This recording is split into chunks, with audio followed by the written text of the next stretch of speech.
almost a year in on the presidential campaign, or the president election. What's y'all feelings about Joe Biden and Kamala? How y'all feel like they done to this point? And then I know once we was gone, Kamala, she was president for a minute, wasn't she? Like I mean, on paper, because the president, whenever the sitting president has to go under general anesthesia, he has to submit his power to the next person, just temporarily until he comes to, because at that point he can't run the country, obviously, if he's under anesthesia. So he had his routine colonoscopy, and he had to go under general anesthesia. So for about an hour or so, she was the president. So what's y'all feeling so far though? Like, what do y'all feel about the job they've done so far? Considering the shit that they came into, I don't really feel good or bad. I just feel like they're doing what they got to do. I don't feel like... You think it's more of a cleanup year? The first year is more cleanup? I think it's a cleanup year because if you look at the issues... Okay, so for example, my pressing issue that I really was concerned about over the last 2 years is COVID.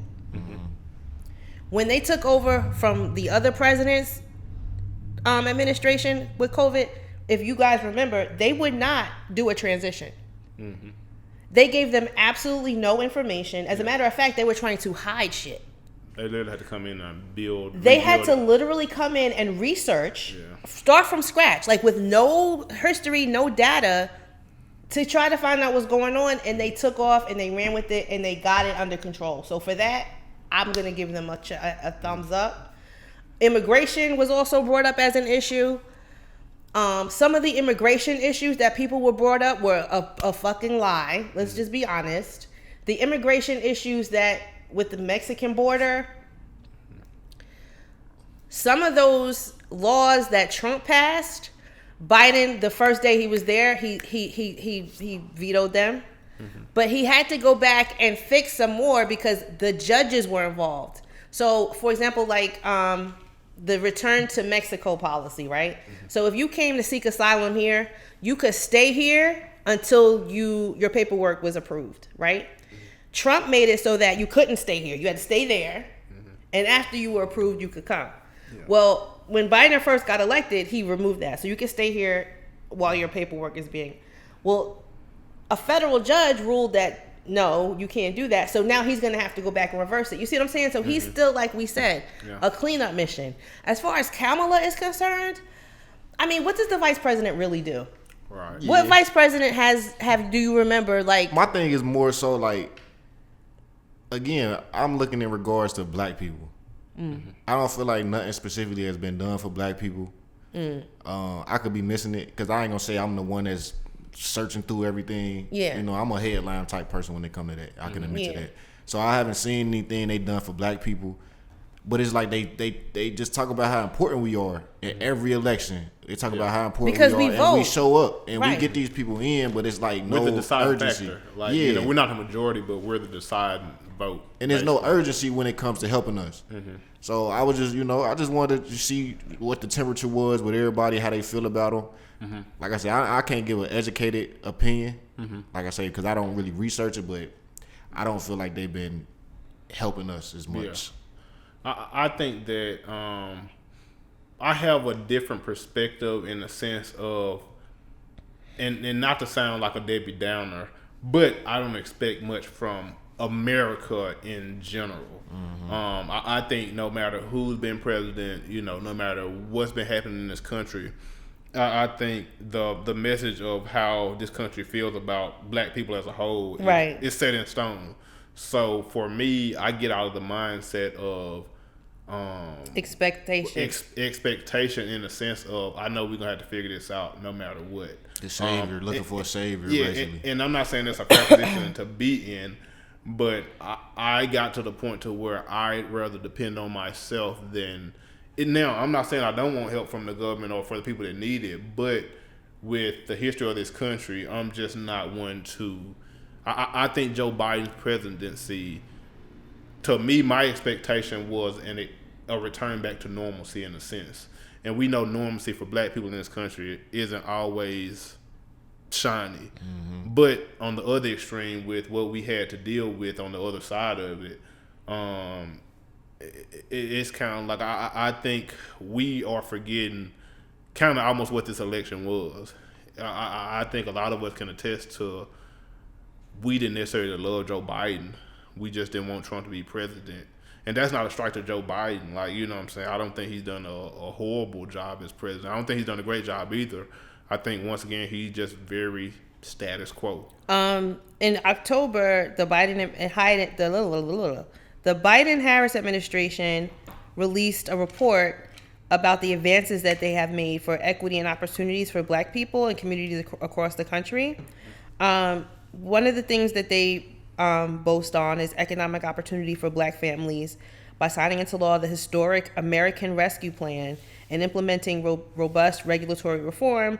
President Biden has helped Black Americans own and stay in homes. The ARP has expanded to wealth creation through small businesses, ownership in Black communities, and President Biden has directed agencies to use federal contracting authority to increase its procurement from small disadvantaged businesses, including Black-owned businesses, by 50%, providing immediate relief to Black people and families through the American Rescue Plan, provide low and middle-income Americans, and it's projected to cut the Black child poverty rate by more than 50%. So if you realize what's going on, your tax credit that you would get at the end of the year, now he's giving it to them monthly. Yeah, it's like $300. But and he also raised the that's cool, food stamps. But it's balancing out because it's expensive as hell outside now. Right. Oh yeah. Like gas is crazy. And that's the why cost of living is crazy right now. The plan increased supplemental nutrition, the SNAP benefits, the food stamp benefits by 15% in 2021. Also leveraging federal procurement to narrow the racial wealth gap for Black. Recognizing that the federal government spends more than $650 billion each year on purchasing goods and services, President Biden has directed agencies to use federal purchasing power to grow federal contracting. Okay, we read that already. Extending a lifeline to struggling small businesses. You know that you can go out there and you can get a loan. Ensuring Black home ownership ensuring Black homeowners get full value for their homes. In June, President Biden directed the launch of the first of its kind effort to address inequity in home appraisal so you know that banks were appraising homes that were owned by Black families lower. Yeah.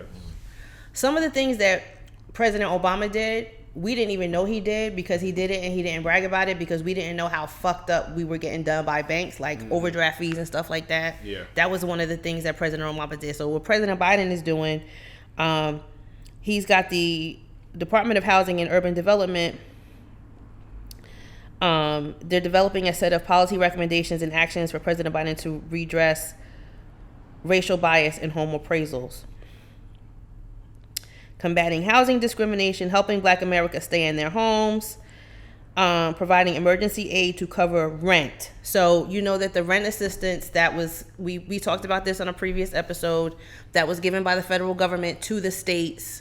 That was a President Biden thing. After COVID relief funds were released, so you have to access that through your state.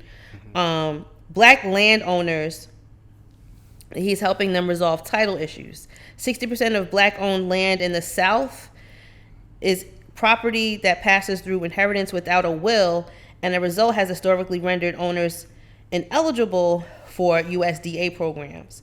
So he's going to do a new program that provides funds to assist heirs in resolving ownership of their land. That's a big thing in the South. Yeah. So there's a bunch of stuff on here that you might not even know is out there, but you need to read it. Ensuring equitable education opportunity in K through 12 schools and higher education. Historic investment in safety to reopen schools. So, you know, they sent masks and barriers and all kind of stuff to help you go back to school, to protect your kids from COVID. You know that we say that they've given millions of dollars to HBCUs. That's another thing that he did. Improving health outcomes for Black communities facing once in a century pandemic and so they lowered healthcare costs for millions of low and middle income families, Black families, and invested billions to promote equitable vaccine distribution and provide critical supplies. Lowering healthcare costs. Millions of low and middle income Black families enrolled in health insurance marketplace saw their premiums lowered. or eliminated. So for one time, if you made a certain amount of money, you had to pay this, but they expanded the low income, so some people actually got free health care now. So basically, Joe Biden's, they've done a lot so far. Improving black mental health. The president and vice president are also committed to improving maternal health and mental health outcomes, including addressing unacceptable high rates of maternal mortality and morbidity that disproportionately impacts black mothers and families.